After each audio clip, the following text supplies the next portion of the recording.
And sure enough, I put 500 miles into them, which, by the way, can be a great way to track the longevity of your shoes. Just keep track of the miles you put on them. Generally, typically between like 300 and 400 miles, you should think about replacing your shoes. But there's a lot of factors that go into that. There's shoe type, there's the manufacturer, there's how heavy the shoe is, there's how heavy the runner is, there's how much volume you're doing, there's what feels good to you. So there's a lot of factors, but generally between 300 and 400 miles, you should think about replacing your shoes.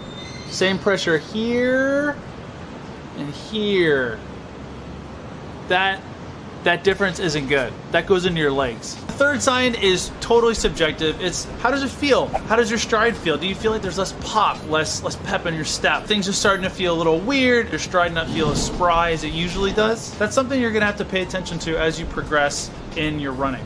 I will say from my personal experience, I love getting new shoes, and I would replace my shoes every 200 to 300 miles if I could. But unfortunately, these shoes, this size, size 14, I literally cannot buy these in Taiwan. I have to order them from a parcel forwarding service and they ship them over here. So I have to be like super stingy with my shoes. So I hate putting 500 miles on a shoe. I know when it starts to feel bad, but there's not really much I can do. I will say that this is also one thing you should totally not neglect. Put good money into your shoes. It's pretty much the only piece of equipment you really need to run. You can run $5 shorts, but put good money into your shoes. So for me, if I replace my shoes every 3 or 4 months, I'm totally okay putting $100 into a pair of shoes. They save my legs, my Achilles, my calves, my knees, whatever. I run like 80% of my mileage on asphalt and concrete. So I want good shoes. I want good shoes with a good reputation. I want a good manufacturer. Looking back at my running career, my running history, it's definitely been times where I've neglected my footwear, where I've gotten some weird, goofy injuries creep up. So yeah, it sucks to spend that kind of money every few months,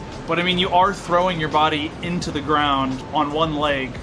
There's got to be something protecting you there, you know what I mean? And some people can get a lot more miles out of shoes. You know, I've seen on running forums and stuff, some people put like 1,000 miles in a pair of shoes. That's fine. I mean, whatever works for you. I mean, if you're not getting any injuries and it feels great and your stride feels amazing and you're running quick, and then why get a new pair? Okay, so to summarize, number 1, creases in the shoe along the foam. Number 2, weird overuse injuries starting to come up. And then 3, you just feel like there's less pop and the shoe doesn't feel as responsive. One concrete way you can keep track of the shoe's life is to just count the mileage. So 250 to 500 miles, start to think about it. Also, when your shoe's really dirty like this, it's too dirty, it covers up the color of the shoe. And everyone knows that the more obnoxious and bright the color of your shoe is, the faster you run. It's science. All right, that's all I got for shoes. I'm gonna go test out my new ones.